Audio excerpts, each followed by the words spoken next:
Are you a podcaster? Maybe you've got that big idea and you're looking for a network to join. The multi-award-winning Ozcast network can get your content to eyes and ears all over the world. Join now for the first month free, and you could be featuring this sound at the beginning of your podcast. Ozcast. Simply head to ozcastnetwork.com for details.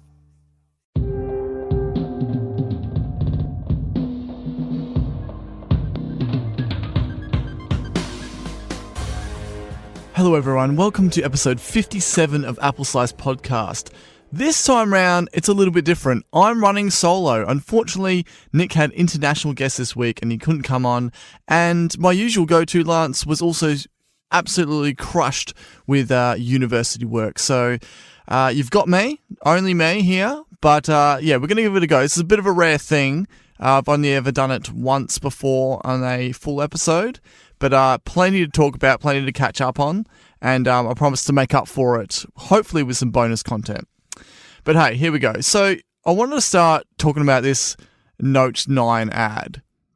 Okay, so the Samsung Note 9, this being an Apple-themed podcast, you know that I'm not the biggest fan of Samsung, but I'm not going to go out of my way to try and bash them, right?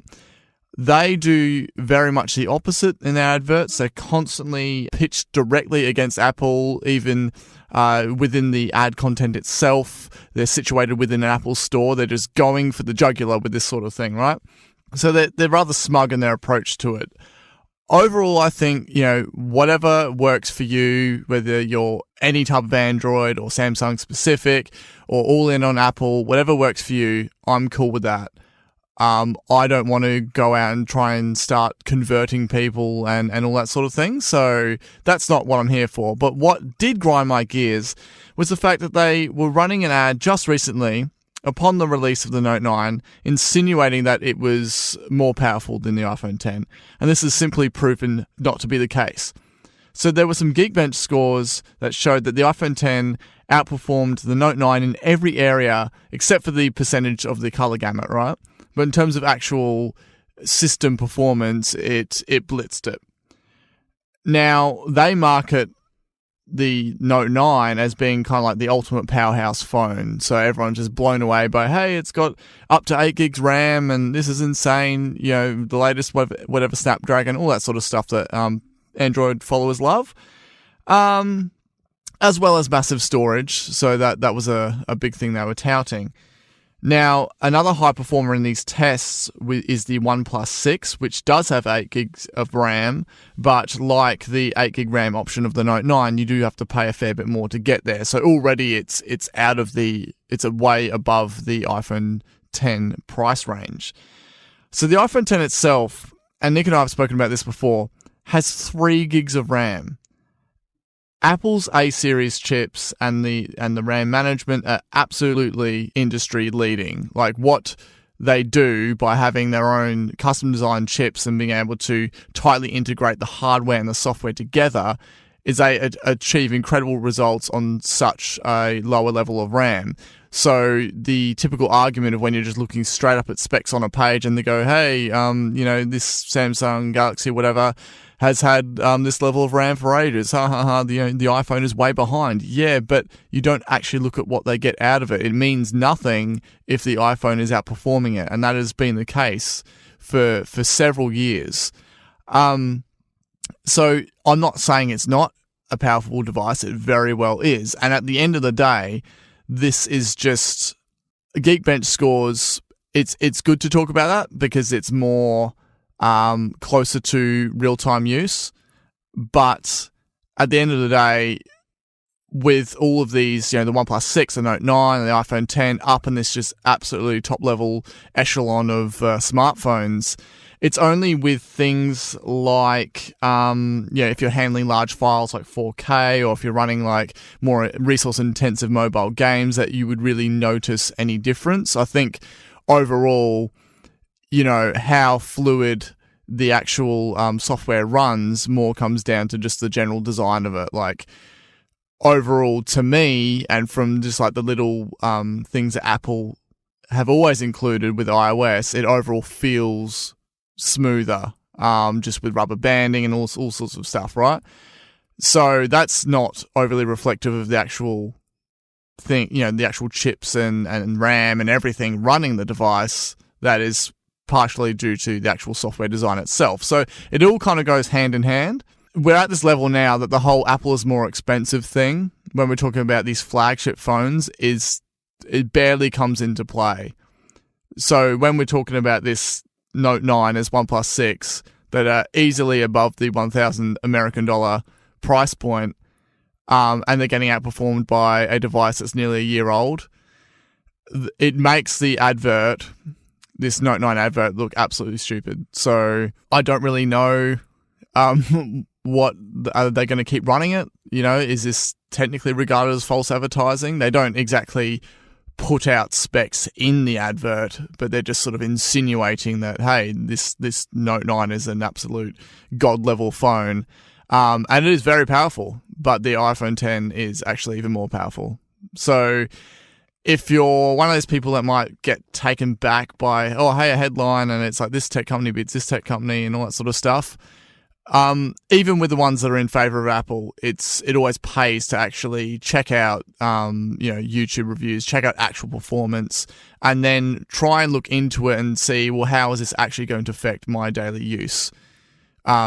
There are plenty of fence sitters out there that may be thinking, oh, hey, I haven't actually tried out Apple for a while. I've never been there before.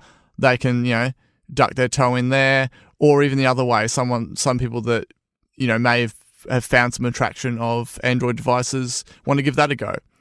Overall, it's whatever works for you approach. As I said, this is very much an Apple-themed podcast, but we do from time to time cover Android devices as well. So it'd be interesting on that note, pun intended, to see what happens when the next Pixel comes out. Kind of already leaked to have a notch like every other Android device except for Samsung's. I will give them that. At least Samsung haven't copied the notch yet, just for the sake of trying to look like an iPhone X. So there you go. I'm going to dig right into the segments here with some keynote-worthy news. And the reason I put these two bits under that is because this is software-related stuff that will be directly addressed or featured in the upcoming keynote. And really, it's kind of crazy to me how close it is. It has crept up quite quickly in terms of the gap between WWDC and this. But unfortunately, Group FaceTime, which was one of definitely a highly requested feature, because for so long, even in our case, if we've had an international guest and there's been more than myself and Nick, just over two people, we've had to use Skype. And I was like, oh, why can't they just have group FaceTime calls? Well, Apple went all in their presentation at WWDC with saying up to 32 people, and it had this sort of interesting design of whoever's speaking will appear and get larger or smaller and all that sort of stuff, involving things like using Memoji and that as a way to make it sort of even more fun and interactive. Maybe a bit of a privacy aspect too if someone doesn't want to have their face shown, but hey. I never actually got round to trying it with the public beta, but it has just been with the most recent developer beta 7, well now 8, and the public beta 6, it has been pulled. So FaceTime itself can still work, but the actual group calling part of it doesn't. From any reports I'd heard, people that tried it, they had unfortunately stated that it has either been buggy or unresponsive or just not as they envisioned. So you could say this is delayed, but in the notes of the latest beta releases, Apple have stated that Group FaceTime has been removed from this initial release of iOS 12 and will ship in a future software update later this fall. Now, later this fall, still being 2018, at WWDC they stated Group FaceTime was coming this fall.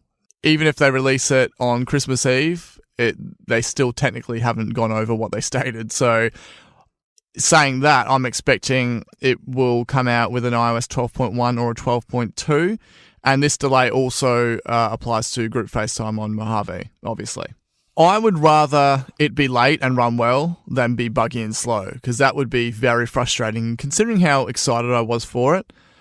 There have been complaints about the actual interface, so many people want just a classic grid-style one. Think, Brady Bunch or something like that, which makes sense. I found the way that Apple handled having this small row of people not speaking down the bottom to be quite smart. So basically, by them not speaking and not coming to the fore, then they are in terms of actual data usage and resource use, they would be very minimal because they're almost just like a static thumbnail in a way, like a real small one down the bottom. So as a way to handle, a call of up to 32 people, that's quite smart. I think a lot of people still thought that there's a big negative space issue. And hey, maybe they could have gone with a grid style where it still brought people into the picture, but rather than being floating windows, they kind of replace themselves in a larger grid up the top. But I don't think that would quite have the Apple style. It wouldn't quite have the nice flow to it. It'd be more sort of like fading in and out of people off of a grid, and it might seem a bit stale. So I applaud their thinking behind the design choice. I don't think until it comes to actual use I'll be able to give true feedback on it. But yeah, it's technically delayed from what people thought they were expecting it to be in September, but I'm still excited for it, and I'd love to use it for podcasts with guests. Now, speaking of other upcoming releases for the September event, we have tvOS 12, which didn't make a huge splash, but hey, you still got to cover it. At least they had more than the year before, that's for sure. So, Atmos support is now appearing for iTunes movies, and the Dolby Atmos support being this sort of enhanced sound experience where rather than it just being surround, it's almost like think of the way that the audio has been designed to be more of a spatial type of experience. So you could feel like if there's something in the movie that features, like, okay, for an example is apparently there's Dolby Atmos for A Quiet Place. I love that movie. And there's a few scenes where the character itself is low down and the creature is sitting up high, and therefore with Dolby Atmos, the audio will be designed in a way that it would sound like it's coming from above. I think that is incredible. That being said, I don't have a proper surround sound or home theater setup, but I like the fact that, like they did with the 4K and HD upgrades, the Atmos support is also automatically free, and they're sort of progressively rolling it out. So basically the gist is they've started to do it for iTunes movies, and so I'm hoping by the time it actually lands in September, there will be a significant library that already have it. Apparently, you can actually ask Siri to show me movies with Dolby Atmos, so I'm actually probably going to try this after this because I'm running the tvOS 12 beta, but that was more to get the screensavers. But yeah, Dolby Atmos was definitely, I would probably say, the biggest feature of tvOS 12, and it's a huge one for home theater setup lovers. I'm unfortunately not overly in that camp. Just happy watching TV as is. But if you do love your theater sound, yeah, it's. I think from memory, they were the only streaming boxes that offer both Dolby Vision and Dolby Atmos. So that's a big tick for Apple there. I've been enjoying the new screensavers. I love the fact that you can just show the captions and you can swipe between screensavers. That's great. No sign of the Earth one yet. That was definitely the one I was most looking forward to. So I'm guessing they're saving that for launch because, tvOS 12 doesn't exactly have a long list of features to wow people with. I did notice, though, that when I was running the beta, the actual link to the Apple TV remote app for me was broken. It couldn't detect it. Like, my home app could still detect that I had an Apple TV and I could still pause and play content with that. But the actual connection between the Apple TV and the remote app wasn't working for myself. Myself running the iOS 12 beta, and my wife was just running standard iOS 11. It broke it for both. Then they obviously fixed something because just recently, I have it automatically updating. It worked again, so I'm glad to see that that's all good. We're going to move on to Dill Down Under with, unfortunately, a couple of hairy ones. You can sort of say what you think of the Australian government. It seems to be, in most cases, people are just like, the bloody government, and not overly invested in in policies and stuff like that. But all of that aside, there was a new law that has just been proposed. They actually first spoke about this in June, where apparently, by Australian law, they're going to require tech companies to give the authorities access to encrypted data on receipt of a warrant. And so failure to comply with this would leave the company liable to fines of up to 10 million Australian dollars and potential jail time. So Apple, as far as they say, as far as I can tell, already comply with the current law, where basically if a court orders demand access to encrypted data, they will give it where they have the means to do so. So where they don't is when it comes to end-to-end encryption, that being messages and FaceTime.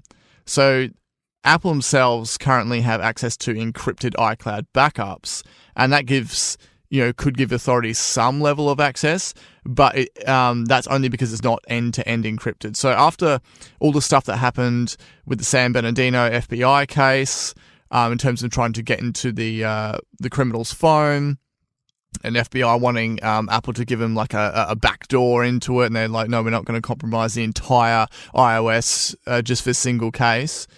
After all that, Apple were speaking about actually moving the iCloud backups to end-to-end encryption. So that would actually mean complete cutoff from any form of accessing the data for anything involving messages and FaceTime and iCloud backups.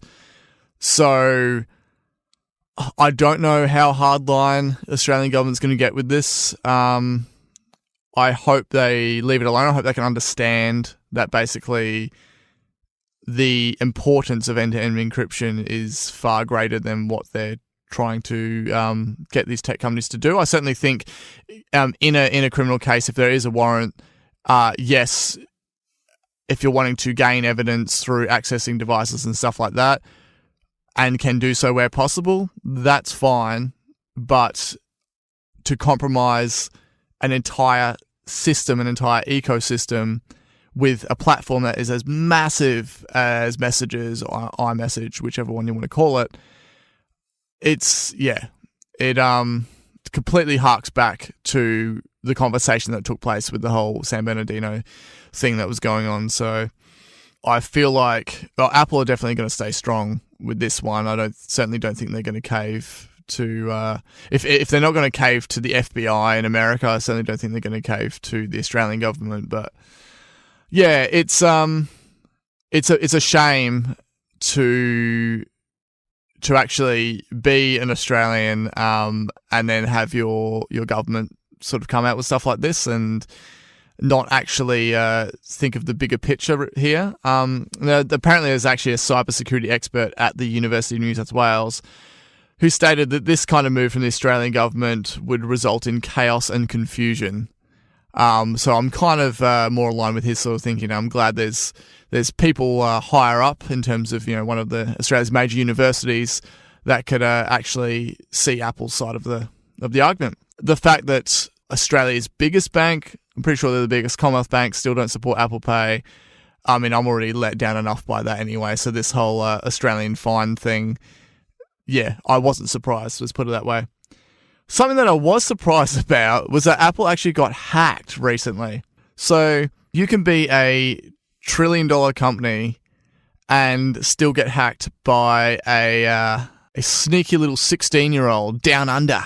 So apparently Apple became aware of the fact that they'd been hacked, and they reported their findings to the FBI, and that then passed on to the Australian feds. The feds came in, and basically it was stated that the individual, this 16-year-old, collected tens of gigabytes of confidential, secure company files, and he saved them in a folder named Hacky Hacky Hack, which is, in terms of being proud of what he's done, I don't think there's any more obvious way he could have titled that.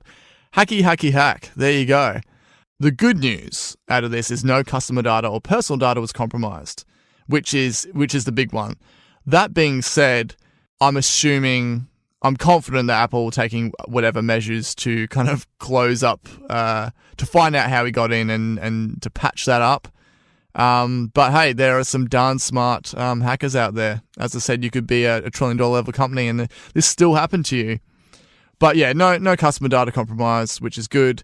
But I kind of secretly hope that with whatever he did get, maybe he can tell us if the new iPhones coming in September will have pencil support, which leads us into the rumour mill. So there was a report from TrendForce, then backed up by a report from Economic Daily News, that the two OLED iPhones, being the successor to the 10 and a supposed 10 Plus, will support the Apple Pencil.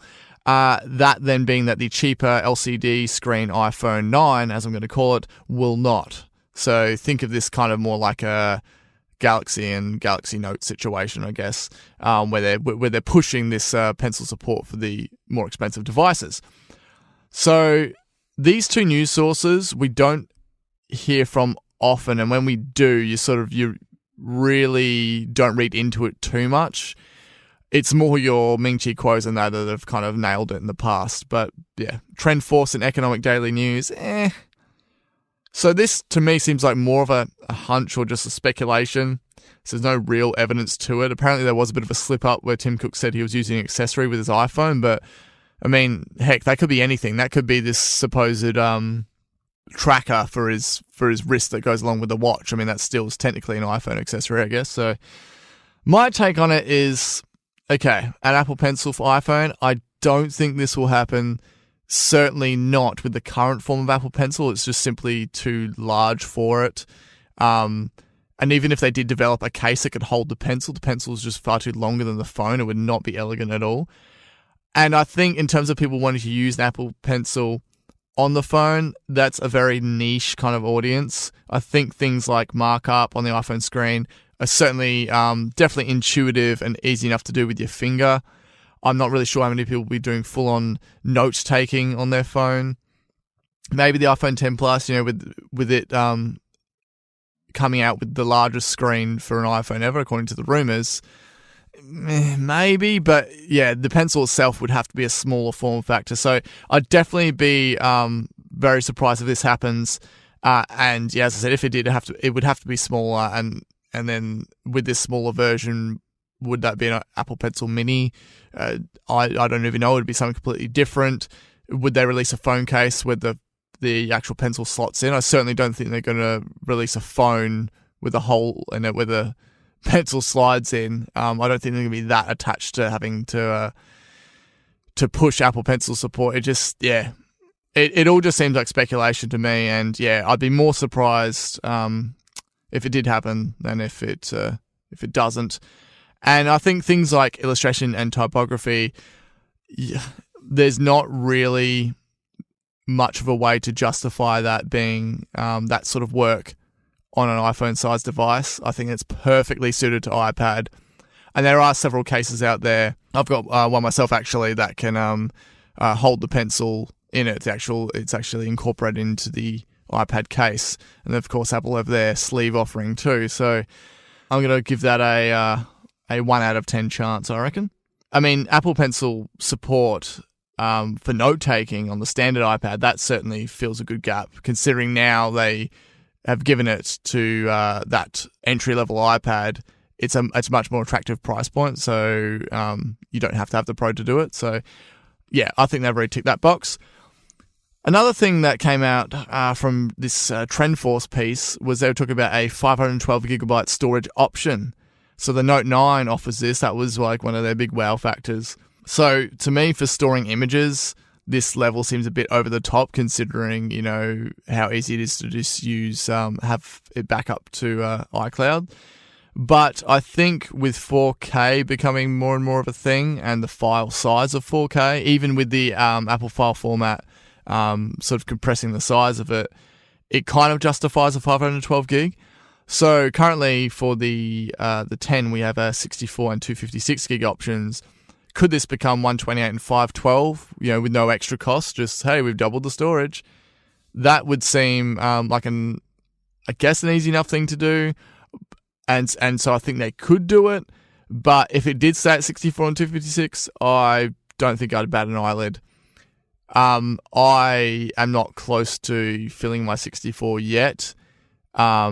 But my photos, again, are being offloaded to iCloud Photos anyway. So if the next release did come with 128 as the starting point, that'd be cool. 128 and 256, yeah. But yeah, 512, possibly. Continuing with the rumour mill, Ming-Chi Kuo is back. I mean, for someone that left, he's just absolutely churning out rumor after rumor here. So this one's a little bit different for him. What this relates to is that we all know that Apple consistently push ARKit, and for me, it's always felt like they've been building up to AR glasses. Nick's always been skeptical about this, given some things that Tim Cook has said, but I think Apple could pull it off in a fashionable, more elegant way. It's certainly not going to be a Google Glass situation. I mean, if you think of how they've handled Apple Watch and the sort of type of functionality and how they use the screen real estate, I think that they could pull off, it certainly won't be as chunky, pull off some AR Apple glasses quite well. So Ming-Chi Kuo himself, he usually leaks stuff involving products kind of in like 6 to 12 months before their launch. And so what he's saying here is he reckons that AR glasses are coming in 2020. Now, I don't know if he was just gunning for some sort of 2020 vision pun. It would be cool if this did actually happen, just to fulfill my pun needs. And I hope that Apple drops something into the presentation if this does happen. But there certainly wouldn't be any supply chain stuff at the moment for it. It would definitely still be in some form of testing phases. And I do believe that they are going to lead up to this, and they have been working on it for years. But to me, it just seems like speculation for him to just call it like it's almost like, hey, I need to sort of reestablish my position as the Apple's rumor guy, so I'm just going to call something about AR glasses out of the blue.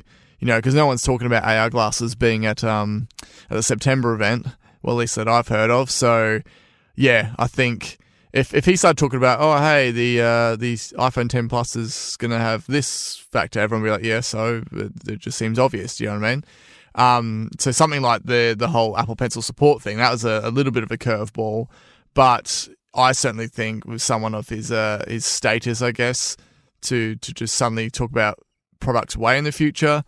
Yeah, I think that's a bit more of a, hey, look at me scenario. Trying to think of this realistically, a 2020 preview of the AR glasses, I think, is the best we're going to get. And I think if Nick were here right now, he'd probably either be like, no, they don't exist, or it would be 2022 or something like that.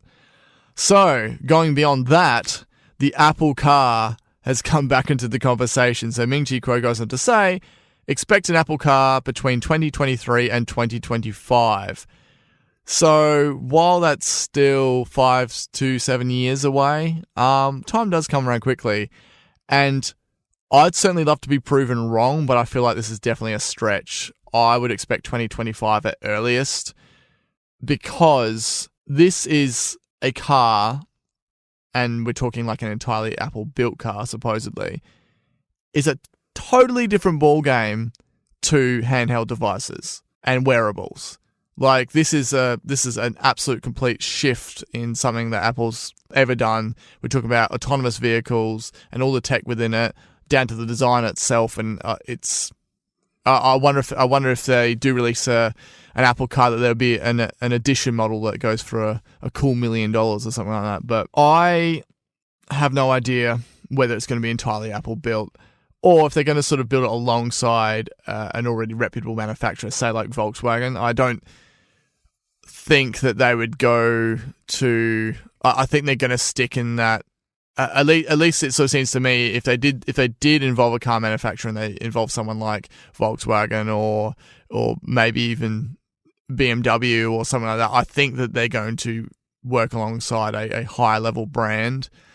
But hey, they may be doing it entirely themselves. But to create actual cars yourself, I mean, that would be great in the sense of, like, when I was talking about before, with Apple designed chips and that, you know, integrating the software and the hardware, that would be great for them to create their own car, so it's completely their hardware per se, and then they tie in the software with it. That would be excellent, but it's just such a new territory that I can't place much confidence in the idea at the moment. I would really just have to see how it pans out over the next few years, but I mean, autonomous vehicles themselves are still in their early days, and I know, you know, Tesla is right in that field. So it's certainly interesting, but speaking back actually to the AR glasses, I was thinking, if you're in an Apple car and you had your AR glasses, that could then provide an overlay in front of what you're seeing on the road to give you map directions. That seems like the perfect application for it. Then I would think that could possibly be a stepping stone to having actual map directions projected onto the windscreen itself of this Apple car. That would be cool. I mean, the fact that they have been rebuilding Apple Maps for the past 4 years, and they're starting to progressively roll it out. I mean, by the time this car, if it exists, comes out, and then you have an entirely fresh, completely Apple Maps that's up to date, and isn't the butt of all jokes a la the original Apple Maps launch, that would be awesome. So I do feel confident in that regard. But if this ends up being that they kind of scrap the car completely and they're more going with more software integration with current car models. I know Nick was steering, pun, away from that, but we're just going to have to see how it pans out, really. So going along with that, we know that Bob Mansfield came out of retirement because beforehand he was working on Project Titan, being the Apple Car project, and then he came out of retirement to supposedly continue on it. And then we have Doug Field, who used to be the hardware vice president in Apple. He left in 2013 to Tesla, and he was in charge of the Model 3 production. And then Elon Musk got all Elon Musk-ish, and he overtook that. And so now Doug Field, he has left Tesla, and he's back at Apple. No confirmation it's to do with Project Titan, but that seems pretty obvious to me. So he has actually worked closely with Mansfield in Apple beforehand, so they do have a good previous working relationship. But let's just say they're both outstanding in their field. Okay, there's no one to even scoff at that joke right now, but I can imagine people just ripping out their AirPods or shutting their car off me like, oh man, that Simon from Apple Slice is ridiculous. That wraps up the rumour mill, and I'm going to move on to something completely different, and that is appetizers. Haven't done an app review for a fair while. I think the last one we did was the 1 second every day, which is an app I still use, still enjoy that. This one, I'm talking about, it's actually an iOS app, but specifically I'm talking about the iPad version of an app called Samples. So why am I talking about the iPad version when I sold my iPad Pro earlier this year in anticipation for a new model? Well, it turns out I end up getting the March iPad, the one with Apple Pencil support. And it was actually a funny situation. I managed to get hold of this through work because I have this big event to go to. I needed a good note-taking device. And hey, no Apple Pencil support for phones, so yeah. I managed to wrangle work into getting the regular iPad because I actually have a need for one anyway. So the plan is that I've got one now, and when the new iPad Pro comes out, I'll get that, and then the iPad will go back to work. And we have some screens set up for manufacturing, and they're sort of running their own manufacturing apps and stuff. So yeah, it already has a place to go to, which is cool. The reason I got this Samples app is this week, it's been a busy week, hence the delay, unfortunately, with this episode. I had a live performance at my daughter's primary school, so I did a routine as Simon the Silly Scientist, and I got to, plan all sorts of like experiments and little comedy bits into the routine. And to go along with this, because it's for children, I wanted to kind of make it a bit lively, and I wanted to trigger samples and music just with ease, just with a tap. So I remember using a sampling app, it's like Soundbank or something like that, ages ago when I was playing in a band. But in this case, I couldn't find that same app again. So I did a fresh search, came across this one called Samples.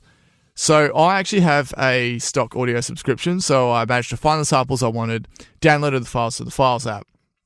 So what I was after was just a simple sample pad style interface. So GarageBand, you can actually do sampling with it, but because it's mapped more in, it's got like the cool modulation controls, and it's got like the keys on like a keyboard style layout. That's cool from a music perspective, but in terms of me just running up on stage and being able to just easily tap something, it was a bit too finicky for that. So I basically wanted a grid. So a guy called Giorgio Caldarella, he's a one-man developer. He's created several apps, but yeah, he's created this one called Samples. He actually released it 5 years ago, but he's been updating it sort of like 2 to 3 times per year, so he's been keeping on top of it. And he actually did an update most recently 2 weeks ago. So I'm pretty confident that this app here I'm certainly gonna have support for a fair while. So it actually features 64 pages of 20 square grids. That is a lot of dang samples. So the free version allows you to record samples to each square, but I actually needed the pro version because I already had this existing audio. I wanted to copy it in, right? That cost me $12.99 Australian. So I thought, I can't do without it, and I kind of really like the look of it anyway, just playing around with the free version. So I grabbed it and I thought, well, at least if I just use it just for this, it's fulfilled that purpose, right? So it's actually really easy to assign samples. So I went to the Files app and I literally just like tap, hold, and copy one of them, and then you go to one of the squares in the app and you can name it and everything, and you just paste the audio in, and it's that easy. So it actually uses a method called audio copy to do this, which is pretty cool. And in the pro version, you can actually set the samples to loop, reverse, or you can even trim them. And because it has a large waveform display, it makes the trimming quite easy. The cool thing is that a lot of samples could vary in volume, right? And so I didn't want one to be particularly quiet, one to be obnoxiously loud. So you can actually set them all to be more at your desired volume. So I brought the louder one down, and so they're all sort of around the same level. And it is cool because it features a kill switch, so you don't accidentally trigger a sample and have to listen to the whole thing run through. So this is certainly going to be great for a drum machine as well. Remember, I had another like 808 style drum machine app. I got to get hold of that again. That was really cool. But this one is, in terms of the interface and ease of use, is great. And it actually works with background audio too. So you could be playing Apple Music, like just playing a song, and if you want to just add your own flavor to it, you could be triggering samples along the top of it. So that'd be cool for kind of like a DJ experience, I guess. So yeah, the Pro's very easy to use, has a great sort of dark theme style interface, and it's very smooth and very responsive, so no lag there, and that's what you want when you're triggering samples, particularly if it's in time to something. Now the cons are you sort of will have to have a need to use it often enough. So I was happy to wear the $12.99 cost, even if it was just for that one thing. But given how I've enjoyed it so much for this Pro version, I'm definitely going to keep using it. I do wish that the 20 square grid could be adjusted. So say you could have all the squares enlarged for it to become like a 9 square or 12 square grid. That'd be an awesome update if the developer could do that. And I get it in the sense that samples shouldn't be that long, but I had one sample which was more of just a piece of music. It was about a minute and a half, and unfortunately the samples can only go max 30 seconds. So I ended up having to just, for that particular one, is just swipe across to the Files app and just play the song. But not a big deal, but it would be cool if you could extend it a bit. I'm sure that's possible, but generally samples themselves are short, right? So this is going to bring us into edible extras. Now, Nick and I have talked about ARM chips before. The idea of an ARM-based Mac has been in talks around all people in the tech community following Apple for a few years now. So ARM themselves presented a roadmap for their future CPUs, and they stated that they're going to boost performance by 15% that is, per year, and their roadmap went as far as 2020. So they're saying that by the time they reach that based on those percentages, they are going to outperform Intel, which is a pretty big claim considering Intel are the ones that people always see as the leader of the high-performing chips, right? So the issue with this is their roadmap doesn't actually include Coffee Lake. So it kind of probably leaves their statement redundant. I forget what the differences in performance are, but maybe if you included Coffee Lake, it probably pushes that out to 2021, 2022 perhaps. But yeah, I'm still excited by the idea of it, because if you're not entirely sure of what the difference is between ARM and Intel, basically ARM licensed the chip technology. So Apple designed their own chips based on ARM's technology, and that's how we get such great performance from the A series chips. Like I said before, the tight integration between software and hardware. So this is what excites me in terms of having an ARM-based, I guess it would have a different name. It wouldn't be an A series, it'd be something else. Though maybe an M series chip for MacBooks. But if they do roll this out, it's most likely going to start with the lower level MacBook before it ever reaches a Pro. And I think that's a safe way to do it. But yeah, if they ever have a Apple designed chip in a high level MacBook Pro, definitely sign me up because I'd be keen for that. And that brings us to the end of episode 57 of Apple Slice. It has certainly been different, just sort of speaking out aloud to myself. But hey, I hope you stuck with me to the end, and it's going to be back to normal next episode. But I do plan to record some bonus stuff, as I said, to release during the week. So fingers crossed for that. I'm just lining up a few people. Apple Slice are part of the Ozcast network. So you have other great podcasts like The Curb and Yeah G'day and many, many more. So you can definitely go check those out at ozcastnetwork.com. That's AUSCAST network.com. I mean, they do include some international podcasts, so they're not exclusively Australian, but particularly if you're from outside Australia, it's always good to hear a few different accents up in here. Getting real Aussie. Getting some Aussie podcasts on. Yeah. But yeah. Definitely check out the website for more of that. Probably less the Bogan accent, but anyway. You can actually follow Apple Slice on social media, Facebook, Instagram, Twitter. And we do post teaser trailers to YouTube as well. Get all the action and all the descriptions and timestamps at appleslice.com.au. So, thanks for listening. I will catch you in the next episode, and it won't be solo.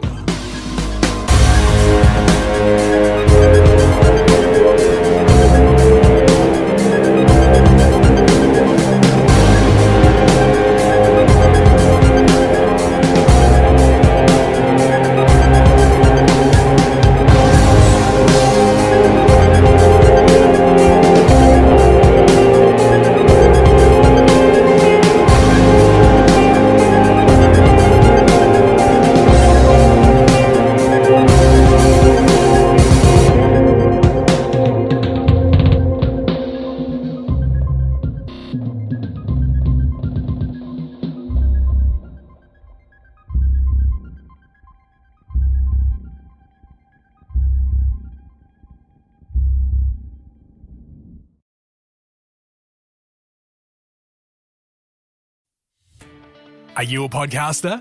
Maybe you've got that big idea and you're looking for a network to join. The multi-award-winning Ozcast network can get your content to eyes and ears all over the world. Join now for the first month free, and you could be featuring this sound at the beginning of your podcast. Ozcast. Simply head to ozcastnetwork.com for details.